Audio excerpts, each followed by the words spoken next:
Amis auditeurs, nous retrouvons le père Biagio Virgiti, prêtre corse incardinier à Madagascar et actuellement à la paroisse Bonne Nouvelle à Paris, pour la parole de ce dimanche. Chers amis de votre radio chrétienne, bienvenue pour ce premier dimanche du carême de l'année A. Commençons sans plus attendre cette nouvelle émission en rentrant dans ce temps précieux qu'est le carême, en écoutant tout de suite l'évangile et les lectures de ce dimanche. De l'évangile selon saint Matthieu. En ce temps-là, Jésus fut conduit au désert par l'Esprit pour être tenté par le diable. Après avoir jeûné 40 jours et 40 nuits, il eut faim. Le tentateur s'approcha de lui et lui dit : « Si tu es Fils de Dieu, ordonne que ces pierres deviennent des pains. » Mais Jésus répondit : « Il est écrit : l'homme ne vit pas seulement de pain, mais de toute parole qui sort de la bouche de Dieu. » Alors le diable l'emmène à la ville sainte, le place au sommet du temple et lui dit : « Si tu es Fils de Dieu, jette-toi en bas, car il est écrit : il donnera pour toi des ordres à ses anges, et ils te porteront sur leurs mains, de peur que ton pied ne heurte une pierre. » Jésus lui déclara : « Il est encore écrit : tu ne mettras pas à l'épreuve le Seigneur ton Dieu. » Le diable l'emmène encore sur une très haute montagne, et il lui montre tous les royaumes du monde et leur gloire. Il lui dit : « Tout cela je te le donnerai, si tombant à mes pieds tu te prosternes devant moi. » Alors Jésus lui dit : « Arrière Satan, car il est écrit : c'est le Seigneur ton Dieu que tu adoreras, à lui seul tu rendras un culte. » Alors le diable le quitte, et voici que des anges s'approchèrent et ils le servaient.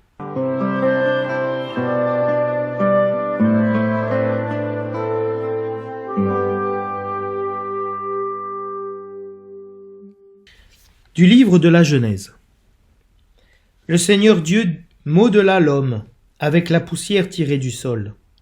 Il insuffla dans ses narines le souffle de vie. Et l'homme devint un être vivant.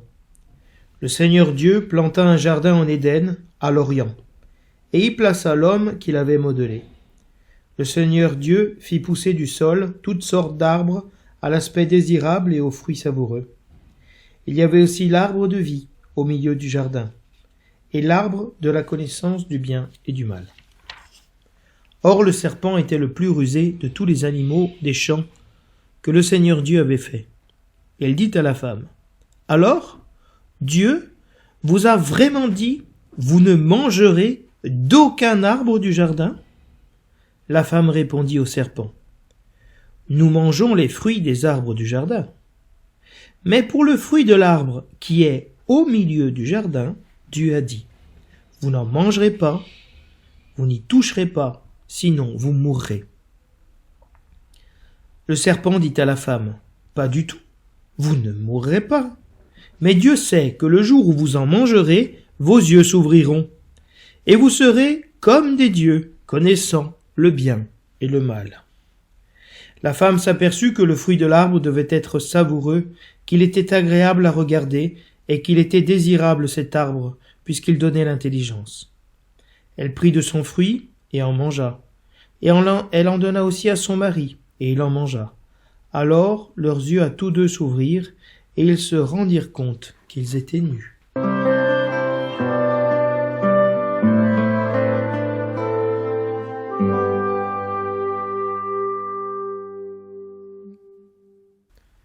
Le refrain du psaume nous dit : « Pitié Seigneur, car nous avons péché. » Pitié pour moi, mon Dieu, dans ton amour. Selon ta grande miséricorde, efface mon péché. Lave-moi tout entier de ma faute, purifie-moi de mon offense. Oui, je connais mon péché. Ma faute est toujours devant moi. Contre toi, et toi seul, j'ai péché. Ce qui est mal à tes yeux, je l'ai fait. Crée en moi un cœur pur, ô mon Dieu, renouvelle et raffermis au fond de moi mon esprit. Ne me chasse pas loin de ta face, ne me reprends pas ton Esprit Saint. Rends-moi la joie d'être sauvé, que l'Esprit généreux me soutienne.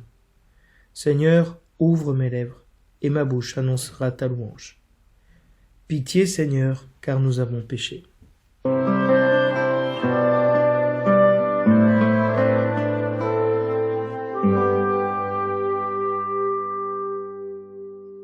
de la lettre de saint Paul apôtre aux Romains. Frères, nous savons que par un seul homme, le péché est entré dans le monde. Et que par le péché, est venue la mort. Et ainsi, la mort est passée en tous les hommes, étant donné que tous ont péché. Avant la loi de Moïse, le péché était déjà dans le monde.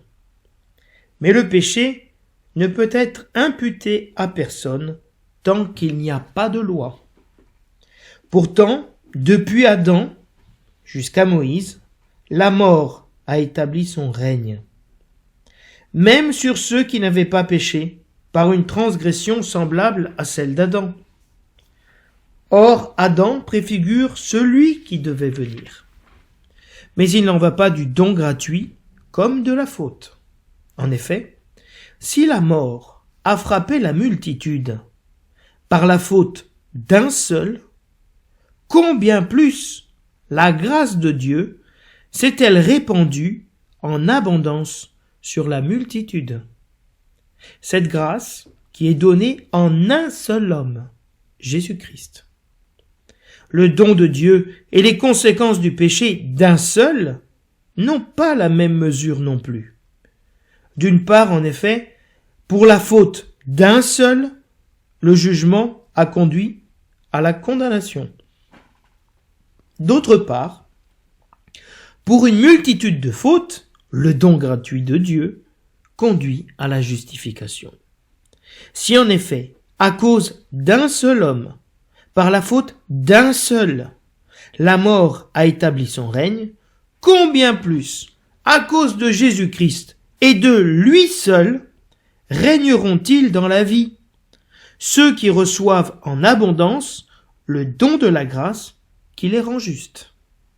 Bref, de même que la faute commise par un seul a conduit tous les hommes à la condamnation, de même, l'accomplissement de la justice par un seul a conduit tous les hommes à la justification qui donne la vie. En effet, de même que par la désobéissance d'un seul être humain, la multitude a été rendue pécheresse. De même, par l'obéissance d'un seul, la multitude sera-t-elle rendue juste. Parole du Seigneur.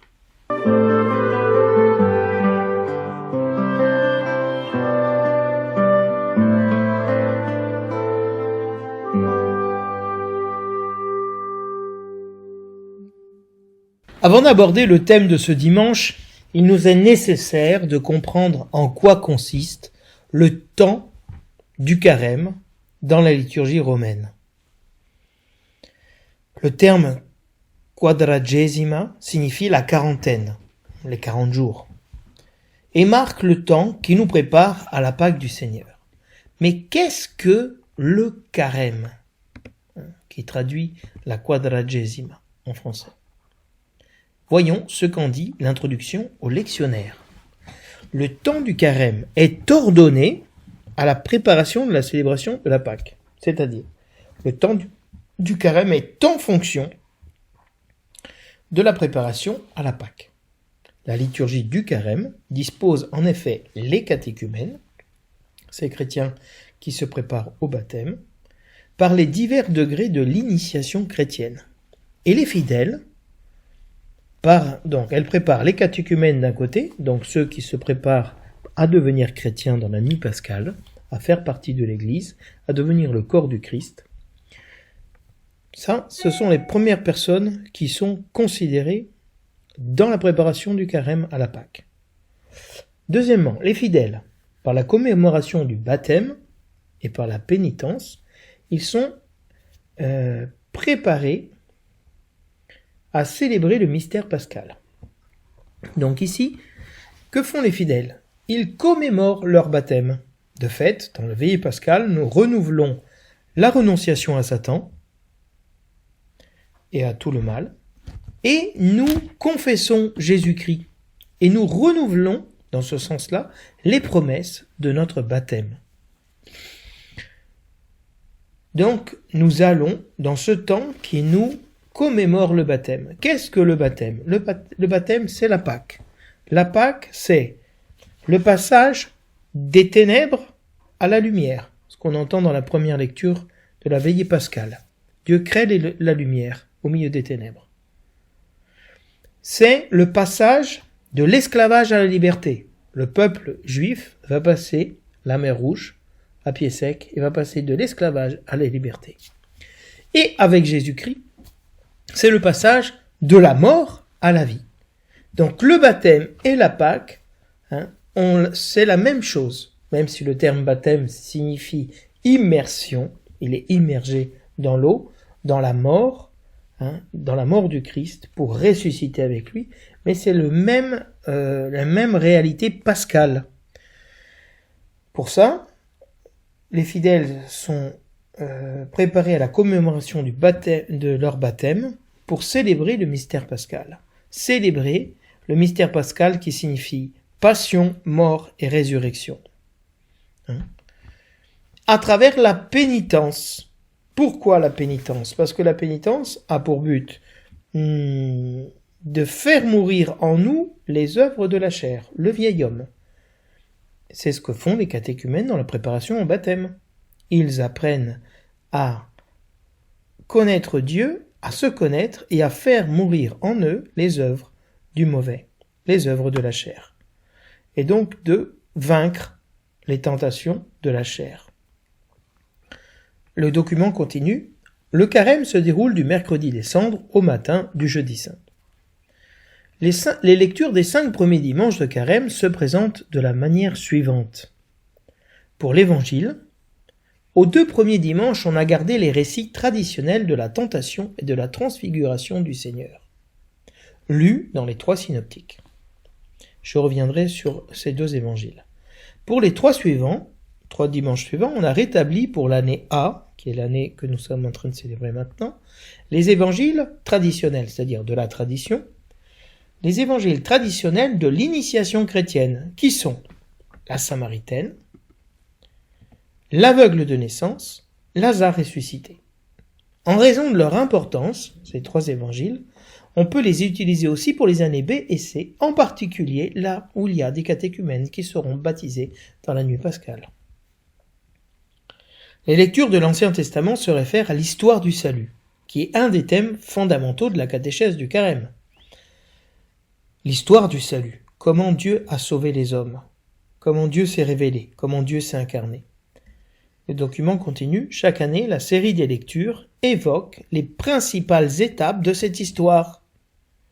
Depuis les origines, et nous aurons ce dimanche par exemple l'épisode de la création de l'homme et la femme, avec la scène du jardin et de la désobéissance, de la chute si vous voulez, des origines à la promesse de la nouvelle alliance, en particulier avec Abraham, qu'on célèbre le 2e dimanche, et l'Exode, 3e dimanche. Les 2e lectures, donc les lectures de l'épître, ont été choisies en correspondance avec les 2 autres lectures, et autant que possible de manière à assurer un lien entre elles. Voilà ce qui nous est dit dans l'introduction du lectionnaire. Sur le temps du carême. Ce dimanche, nous célébrons, dans le premier dimanche de carême, l'appel décisif, ou l'inscription du nom pour les catéchumènes qui vont être baptisés dans la vigile pascale, et qui vont être donc admis au sacrement de l'initiation chrétienne que sont le baptême, la confirmation et l'Eucharistie. L'Eucharistie est le sommet de l'initiation chrétienne. Ce n'est pas la confirmation. Le carême a 2 dimensions, si nous le comprenons bien. Une préparation baptismale et une préparation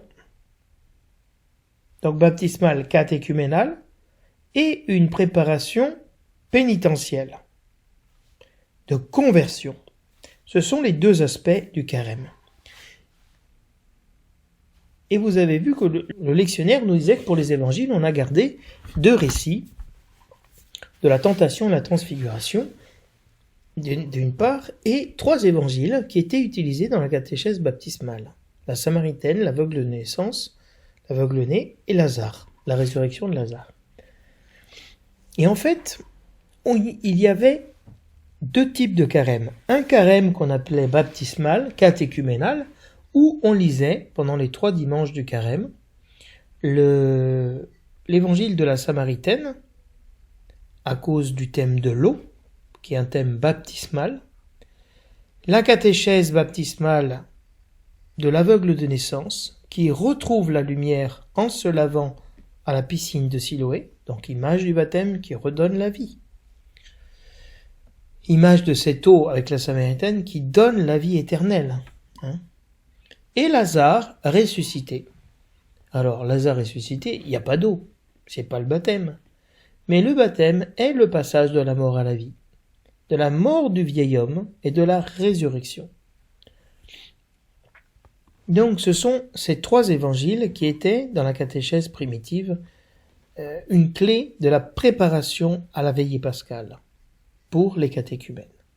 Et il y avait un autre type de carême, qu'on appelle le carême mathéen, ou un carême pénitentiel de conversion, où on avait l'évangile de la tentation, où le Christ est tenté par le démon et remporte victorieux les tentations après avoir jeûné 40 jours et 40 nuits. Et l'épisode de la transfiguration. Alors vous allez me dire, en quoi la transfiguration est un événement pénitentiel? Eh bien, de même que l'évangile de Lazare n'a rien à voir avec le baptême mais parle de la résurrection, dans la transfiguration, Jésus fait voir sa véritable nature, en montrant qu'il est déjà la résurrection et la vie, et qu'il est en train de manifester cette lumière et de changer la mentalité de ses apôtres, qui peuvent commencer à se rendre compte que celui qui va les amener vers la croix, c'est Jésus-Christ, mais Jésus-Christ est la vie, il est la résurrection. Donc, dans ce carême de l'Anéa, nous allons avoir justement ces paroles qui vont se succéder entre le carême mathéen et le carême joannique, avec les récits de la Samaritaine, de l'aveugle-né et de Lazare. Nous reviendrons dessus tranquillement dans ces dimanches. Et donc, les évangiles de l'Anéa, ils suivent un schéma traditionnel de catéchèse baptismale. Et l'Ancien Testament, lui, va donner une autre catéchèse qui va marquer les étapes du salut. Donc nous avons 2 catéchèses. Une catéchèse baptismale, qu'on retrouve aussi à travers la tentation de Jésus au désert, qui est conduit après son baptême par l'Esprit dans le désert. Et les épîtres de saint Paul, elles, vont parler du mystère du Christ. Le thème de ce dimanche. C'est pas évident d'arriver à trouver le thème de ce dimanche. J'espère réussir à vous le dire de manière claire. Et je vais y arriver en vous déroulant les lectures pour arriver au thème cette fois-ci. Nous avons dans la première lecture la figure d'Adam et Ève face au tentateur. Et dans l'évangile, nous avons Jésus, nouvel Adam, face au tentateur. Tentateur ou adversaire. Satan, Shatan, c'est l'adversaire. L'adversaire de Dieu, l'adversaire de l'homme. On peut reconnaître le schéma, si vous voulez, de désobéissance, de défaite, de péché dans la première lecture. Et de l'autre côté, l'obéissance, la victoire et la grâce de Jésus-Christ dans l'Évangile. Au milieu, nous avons la confession de David et de tout le peuple de Dieu qui se reconnaît pécheur et invoque la piété de Dieu, la pitié de Dieu, Et l'épître de saint Paul nous résume de manière théologique comment Dieu a su tirer profit de la faute d'Adam pour faire bénéficier à tous les hommes du salut en Jésus-Christ. Donc nous sommes ici face à la plus puissante théologie pascale que l'Église célèbre dans la nuit de Pâques, où elle entonne l'annonce de la Pâque que l'on appelle l'exultète. L'exultète retentira dans la nuit, qui est la mère de toutes les veillées, avec la Felix culpa. Félix, heureuse, culpa, faute. Heureuse faute, laquelle? Celle d'Adam, qui nous a valu un tel Rédempteur. Car sans le péché d'Adam, Dieu ne nous aurait pas sauvés. Alors, cette faute, elle est heureuse, parce que ça a été l'occasion que Dieu intervienne pour nous sauver. Il aurait pu nous sauver différemment, sans que nous fautions, mais nous avons fauté, et Dieu nous sauve de cette manière. Dans ce sens, est-ce que le péché est un problème pour Dieu? Non. Est-ce que le péché est un problème pour nous? Oui, car il nous sépare de Dieu. Et non, car Jésus-Christ a vaincu le péché et la mort et nous a justifiés pour notre justification. Alors à quoi sert-il de vivre si le salut nous sera offert de toute manière? Paul nous invite à régner dès à présent dans cette vie. Paul nous dit, dans la lecture de ce dimanche, à cause de Jésus-Christ et de lui seul, ceux qui reçoivent en abondance le don de la grâce et qui les rend justes régneront dans la vie. Donc, il est question de régner et de vaincre. Nous sommes appelés à régner dans notre vie avec la grâce que Dieu nous donne et de pouvoir accomplir dans notre corps ce qui manque non seulement à la passion du Christ, mais à la victoire du Christ sur le tentateur, la victoire de Jésus-Christ en nous contre nos tentations personnelles dans cette génération. Donc nous passons d'une tentation au paradis à une tentation au désert. Le cadre change, mais la réalité est la même. L'homme se trouve seul, dans la solitude, ou les solitudes, comme les moines solitaires du désert, pour affronter le tentateur, l'adversaire. Comme le peuple d'Israël, Jésus passe par le désert, après être passé par l'eau, pour entrer dans la terre promise. Nous avons le récit de la Genèse qui est au début de la Genèse et qui, si vous voulez, est le premier accroc, le premier écueil de l'homme qui ouvre l'histoire du salut. Et nous avons, dans l'évangile de la tentation, le premier épisode, si vous voulez, de la vie du ministère de Jésus-Christ. Après son baptême commence son ministère. Et donc, voilà, on a deux débuts, un faux départ et Jésus-Christ qui part au coup de sifflet et remporte la course, la victoire. Donc, si vous voulez, on voit la mission de Jésus-Christ, qui est de racheter l'homme, Adam et Ève, du péché, de la faute. Les justifier, les rendre justes, les rendre vainqueurs de cette défaite qu'ils ont subie au tout début de l'histoire de l'humanité. Donc la bonne nouvelle de ce dimanche, c'est que Jésus-Christ est vainqueur de Satan, est vainqueur du diable et du mal, et que Jésus-Christ a remporté cette victoire pour que nous puissions la remporter. Donc, si vous voulez, derrière ce premier dimanche de Carême, il y a la victoire de Jésus-Christ qui est déjà annoncée. Et nous verrons comment elle se déploie à travers la parole de Dieu et tutti quanti, comme on dit.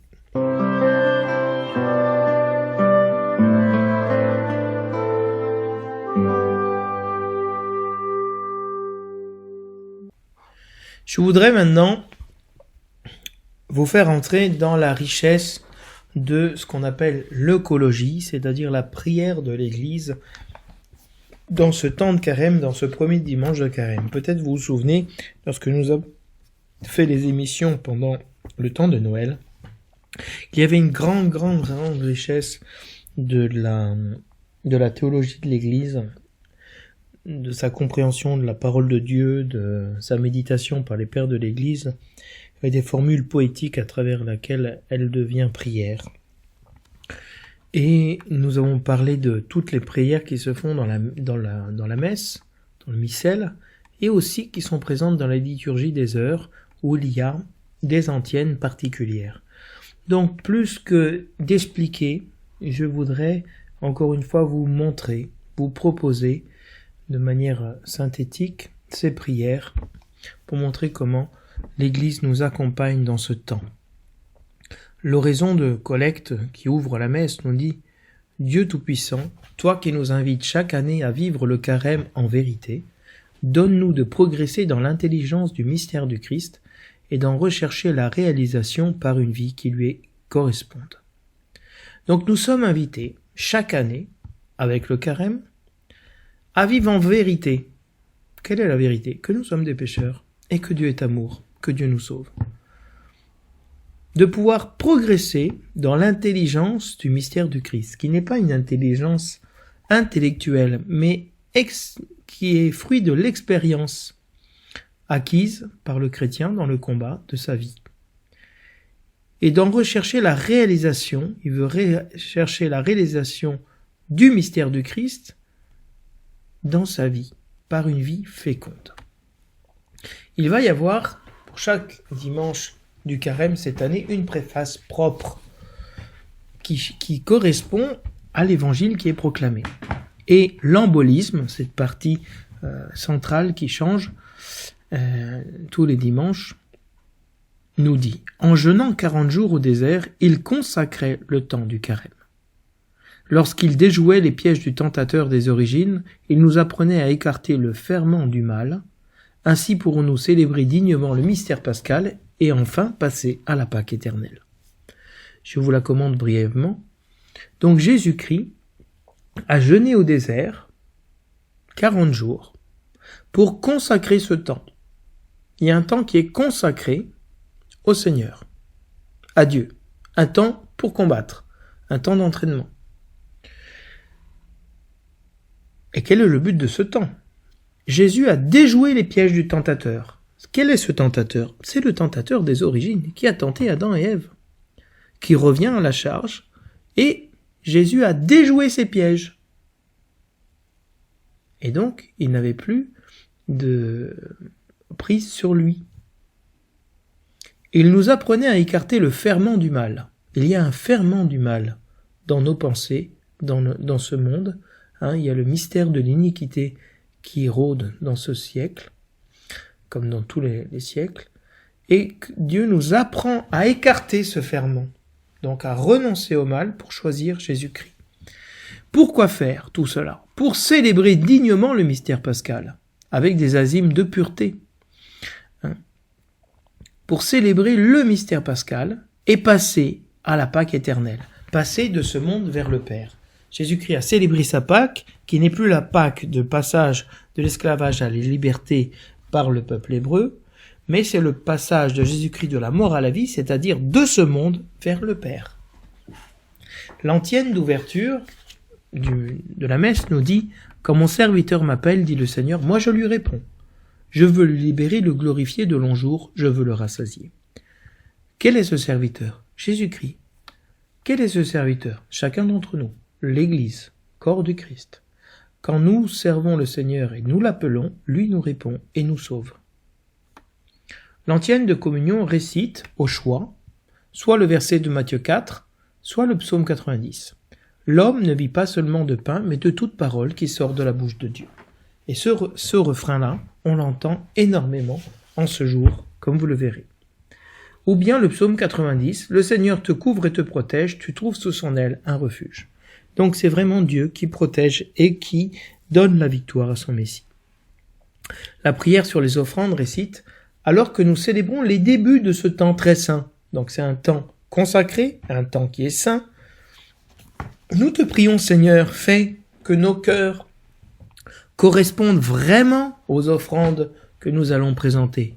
C'est-à-dire que notre cœur soit pur, soit vrai, soit bon, soit plein d'amour pour le Seigneur, comme ces offrandes que nous lui présentons. La prière après la communion nous dit « Restauré par le pain du ciel qui nourrit la foi, stimule l'espérance et fortifie la charité, nous t'en prions, Seigneur. Apprends-nous à toujours avoir faim de celui qui est le pain vivant et vrai, et à vivre de toute parole qui sort de ta bouche. » Donc, dans la prière de communion, nous retrouvons un élément essentiel, la première tentation, celle du pain. Tenté sur le pain, le peuple de Dieu célèbre l'Eucharistie et reçoit le pain du ciel, pas le pain terrestre.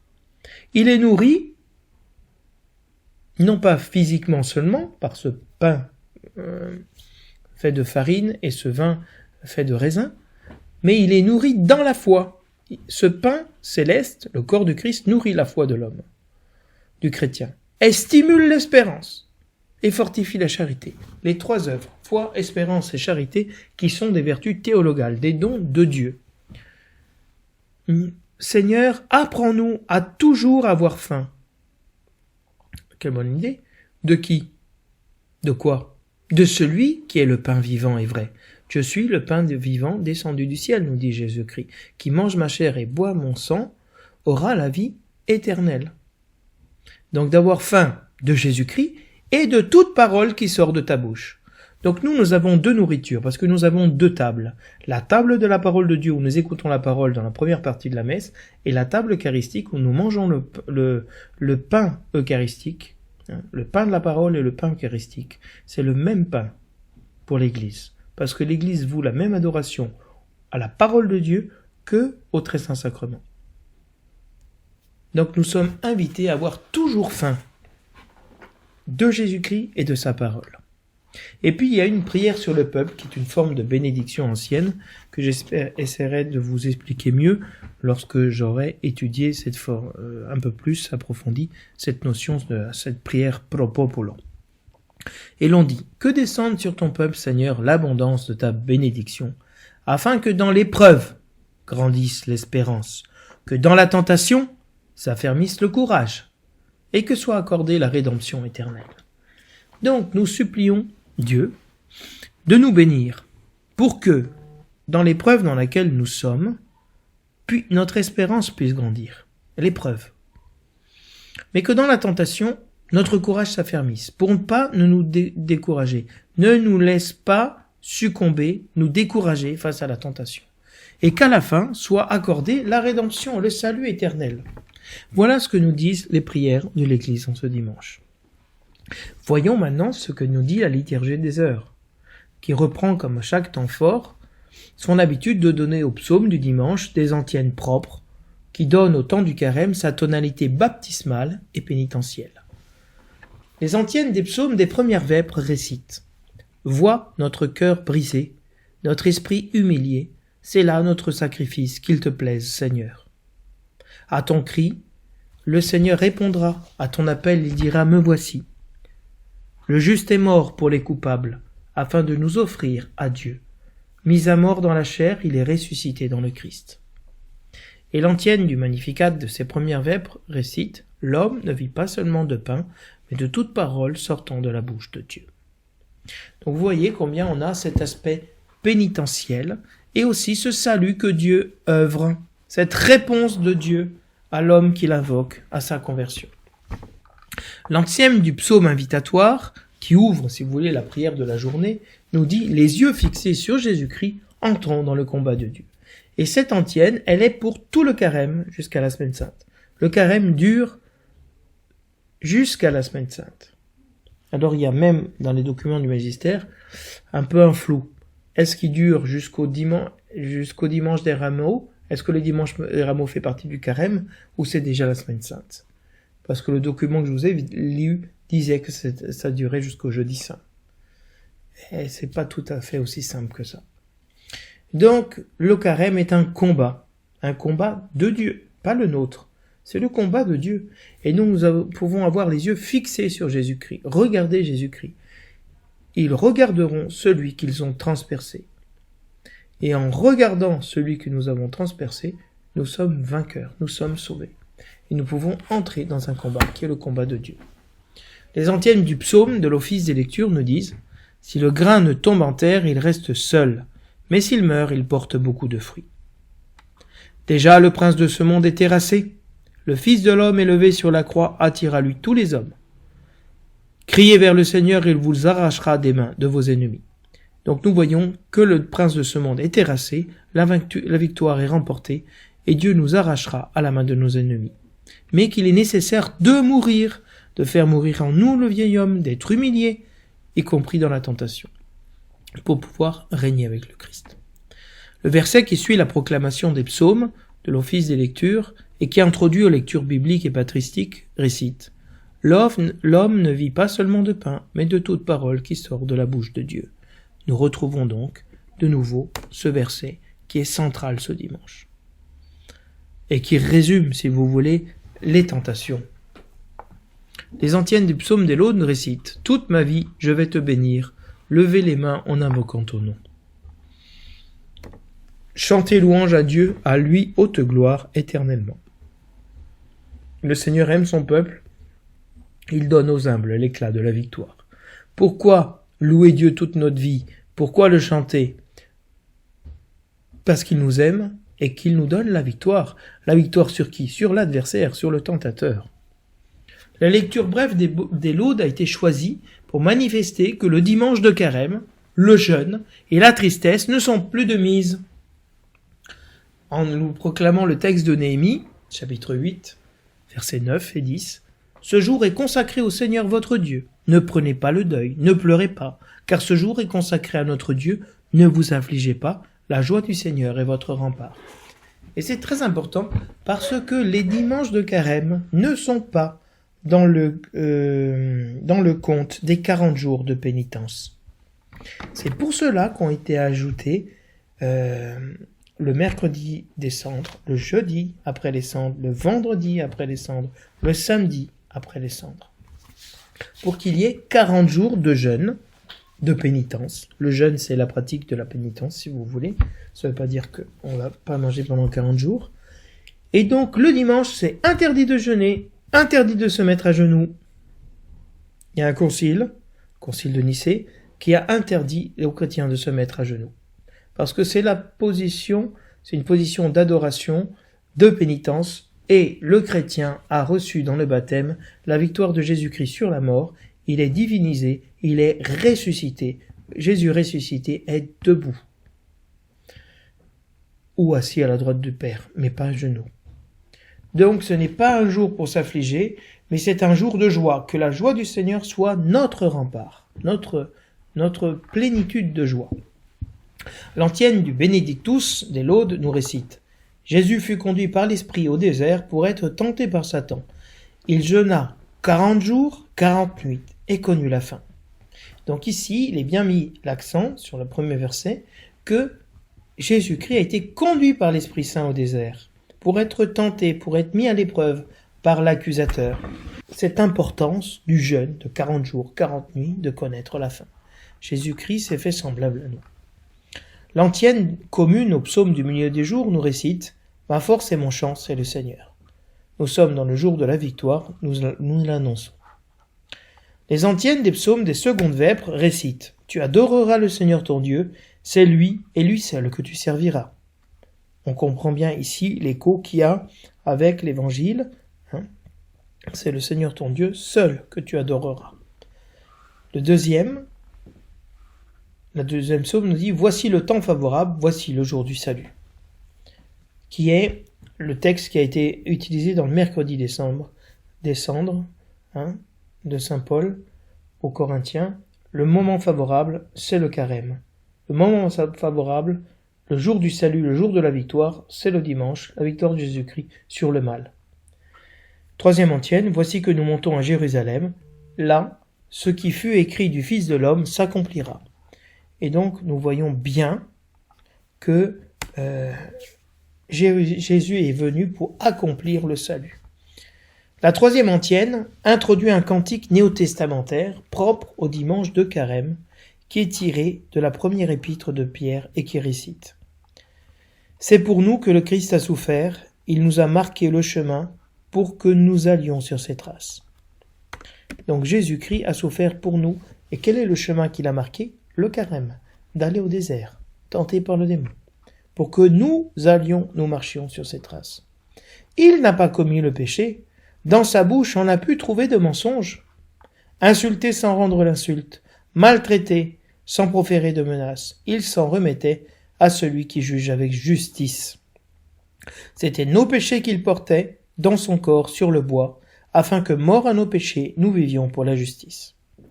Donc vous voyez bien l'insistance du péché dans tout ce temps du carême. Mais le péché ne sont pas nos péchés, si vous voulez. La victoire de Jésus-Christ, elle est sur nos péchés, oui, sur nos fautes, nos erreurs, tout ça, mais sur le péché d'Adam. Cette rupture avec Dieu. Et donc, Jésus-Christ, lui, n'a pas commis de rupture avec Dieu. Et c'est pour ça que le démon n'a trouvé en lui aucune emprise. Il l'a insulté, il n'a pas rendu l'insulte. Il l'a maltraité, et il n'a pas proféré de menaces. Parce qu'il s'en remettait à Dieu. Et qu'il a porté nos péchés. Lui qui n'en avait pas, il a porté nos péchés. Pour les détruire. Pour que nous vivions non plus dans le péché, mais dans la justice. La justice de la croix. L'antienne du Magnificat des secondes vêpres récite « Veille sur nous, Sauveur éternel, garde-nous des ruses du démon, toi, notre force, à jamais. » Il y a cette belle prière, je devrais rechercher d'où elle vient, où on demande au Seigneur de nous garder des ruses du démon, des tentations, voilà, qui nous donne sa force. Donc voilà ce que j'ai voulu un peu vous montrer dans les oraisons de ce dimanche, ou comment les thèmes, il y a une grande richesse, très difficile de pouvoir tout synthétiser dans des textes, des temps aussi riches et aussi qui ont été enrichis par toute l'histoire de l'Église.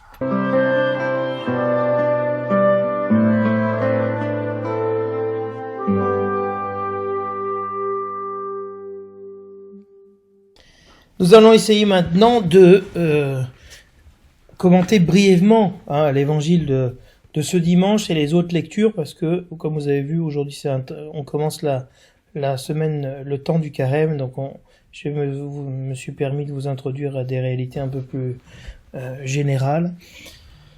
Le titre qui est donné à la péricope évangélique est « Jésus jeûne 40 jours, puis il est tenté ». Bien, ce titre est à mon avis un peu malheureux, voire très malheureux, parce qu'il confine les croyants dans la dimension du jeûne de 40 jours et de la tentation. Jésus est tenté, sans aucunement faire mention de la victoire de Jésus-Christ sur le tentateur, qui sont les prémices de la nôtre. L'acclamation à l'évangile se rattrape. Elle n'est plus l'Alléluia, parce que l'Alléluia est réservé maintenant à la nuit pascale, où il retentira, et il dit « Ta parole, Seigneur, est vérité, et ta loi, délivrance ». Donc la parole de Dieu, qui est un des thèmes qui revient fortement dans ce dimanche, et la loi qui délivre, c'est le signe de la victoire. Ainsi l'acclamation met l'accent sur la parole de Dieu, qui est en ce dimanche, où Jésus l'utilise pour réfuter et vaincre le démon, l'arme fatale. La parole de Dieu est l'arme fatale contre le démon. Évagre le Pontique, qui est un des pères du désert, enseignera aux moines du désert dans son Antirétique, ou le livre des répliques, à utiliser la parole de Dieu pour répliquer aux démons, pour chasser et vaincre les démons. Principalement, les moines utilisaient les versets des psaumes, comme un exorcisme pour chasser les démons et leurs mauvaises pensées.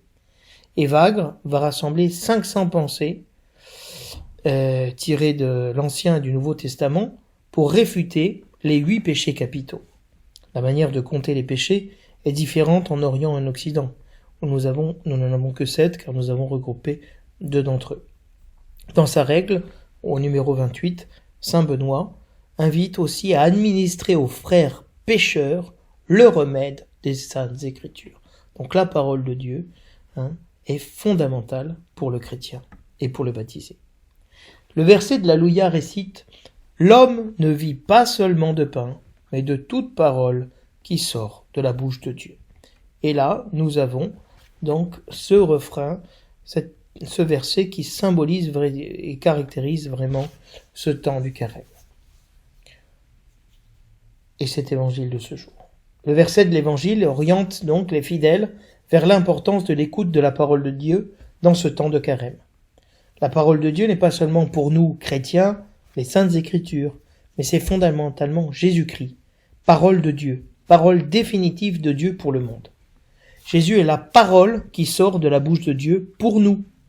Mais la parole, pour nous chrétiens, comme pour le peuple juif, signifie parole et événement.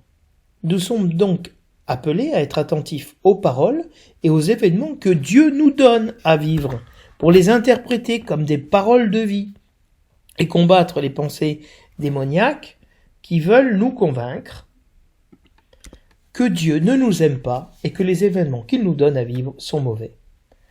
Nous retrouvons ici le mensonge du serpent, du démon, dans la Genèse. Tout d'abord, l'épisode des tentations a lieu après le baptême de Jésus par Jean le Baptiste. Et le récit insiste bien sur le fait que c'est l'Esprit qui conduit Jésus au désert.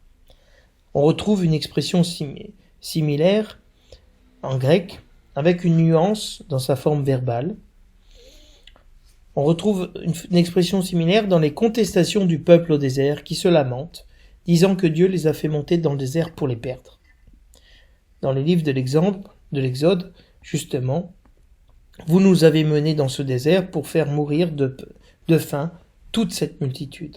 Et Dieu va répondre par la bouche de Moïse. Voici que Dieu a ordonné de remplir de manne le coffre de l'arche pour les descendants, afin qu'ils voient le pain que je vous ai fait manger dans le désert après vous avoir fait sortir du pays d'Égypte.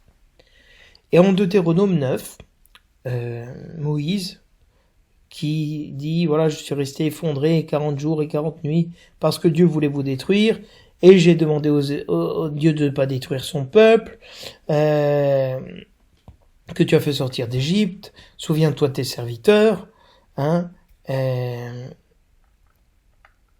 et je t'en supplie, sauve-les pour qu'on ne dise pas, c'est parce que Dieu n'avait pas le pouvoir de les faire entrer dans le pays qu'il leur avait promis, et c'est parce qu'il les haïssait qu'il les a fait sortir pour les faire mourir dans le désert. Ils sont pourtant ton peuple, ton héritage, que tu as fait sortir par ta grande puissance et par ton bras étendu. Et en Ézéchiel 20, Dieu dit « Je les fis sortir du pays d'Égypte et je les conduisis dans le désert. » Donc une chose est claire, c'est Dieu qui conduit son peuple, qui le fait sortir pour le conduire dans le désert. Et donc il le conduit pour le faire entrer dans la terre promise. Mais c'est un temps, le désert, où il va connaître son cœur, le peuple, et connaître comment Dieu lui fait miséricorde. Il lui donne il lui donne à manger quand il a faim et quand il murmure. Il lui donne à boire quand il a soif et qu'il murmure. Il le sauve de ses ennemis quand il a peur et qu'il murmure. Donc, Dieu conduit son peuple au désert. De la même manière, l'Esprit Saint conduit Jésus-Christ au désert. Mais c'est intéressant, cette contestation qui est faite par le peuple, parce que justement, il y a un vrai scandale dans la souffrance, que Dieu permette la souffrance pour l'homme et qu'il y conduise. Dans le chapitre « Le serviteur souffrant » d'Isaïe, il est dit, qu'on proclame dans le Vendredi Saint, il a plu à Dieu de le broyer par la souffrance. C'est horrible. Comment on peut dire ça de Dieu ? Dieu a pris du plaisir à le faire souffrir. Mais dans ses blessures, nous sommes guéris. Jésus répond à 3 tentations. La tentation du pain, la tentation du miracle, la tentation des richesses et du pouvoir. Ces 3 tentations sont paradigmatiques. Elles sont l'exemple des tentations du peuple. Elles résument les tentations que le peuple élu a reçues au désert. Elles peuvent résumer aussi toutes les tentations de l'homme. La sécurité du pain, de la nourriture, de l'argent, de la famille. D'un aliment, en fait, qui fonde notre vie. Sur quoi je fonde ma vie. Ce sur quoi je fonde ma vie n'est pas suffisant. C'est sur Dieu que je peux fonder ma vie, qui va me donner vraiment une nourriture, me nourrir. La séduction de changer de vie, d'un claquement de doigts, de façon magique. 2e tentation. Troisième tentation, celle du pouvoir, de la jouissance, de tous les plaisirs, de toutes les idoles de ce monde, d'être au-dessus de tout, d'être Dieu. Jésus répond par 3 citations des Saintes Écritures. L'homme vit de la parole que Dieu lui donne, c'est-à-dire des événements que Dieu lui donne. L'amour de Dieu nous donne tout ce dont nous avons besoin. Dieu seul suffit. Dieu seul est digne d'amour, d'adoration.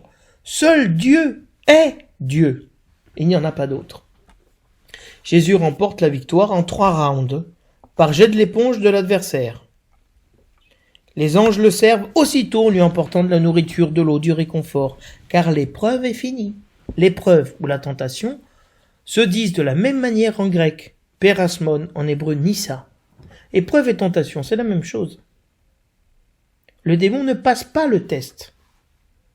Jésus passe le test. Il se laisse tenter pour retourner la situation.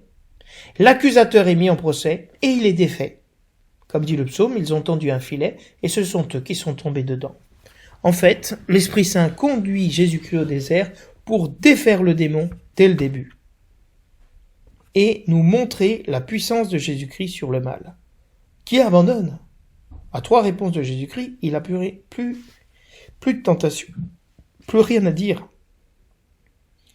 Et donc, celui qui pensait tenter Jésus-Christ, il y a toute une pensée des pères de l'Église qui est là-dedans, qui dit qu'en fait le démon ne savait pas à qui il avait affaire, et il s'est précipité sur Jésus-Christ sur la croix pour le tuer, et c'est lui qui a été tué.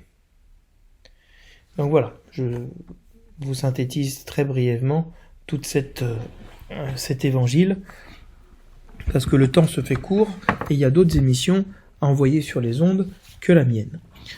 Et c'est tant mieux.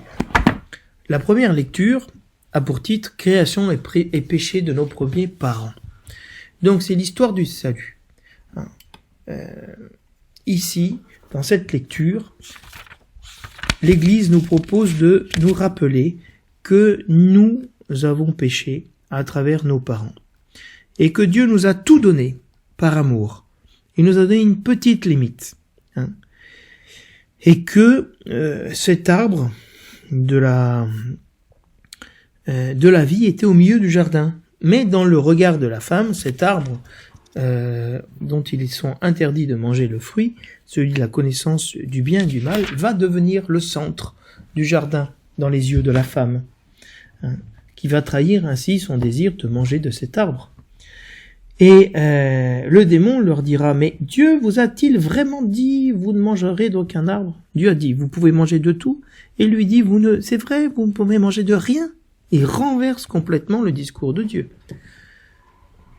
Et la femme répond « Nous mangeons les fruits des arbres du jardin, mais de l'arbre qui est au milieu du jardin, donc déjà c'est templé d'arbres, vous n'en mangerez pas, vous n'y toucherez pas, Dieu n'a pas dit de pas y toucher, sinon vous mourrez. » Et donc, ici, elle insiste sur la mort.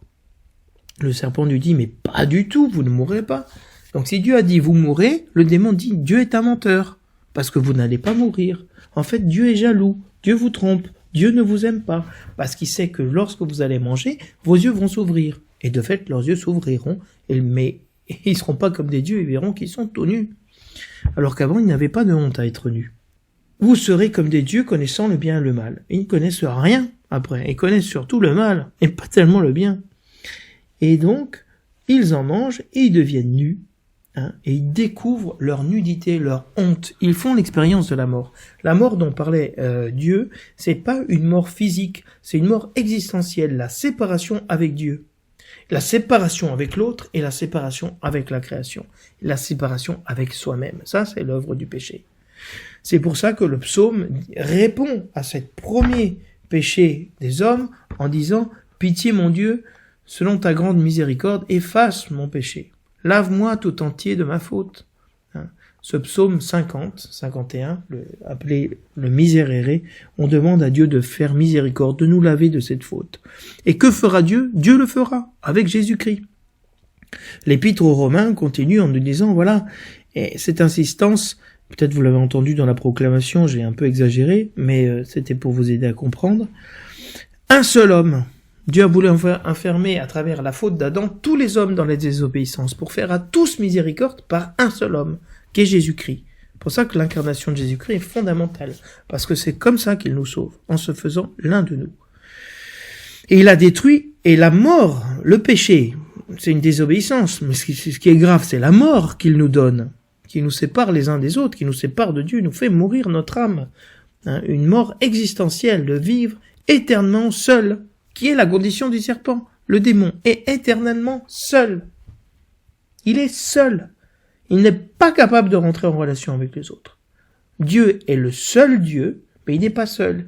Il est communion de personnes, et pour ça il peut s'unir à nous et nous aimer.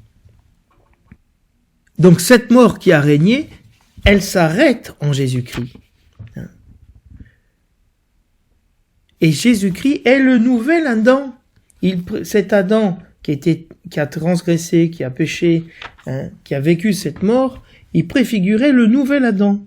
Le chrétien est le nouvel Adam.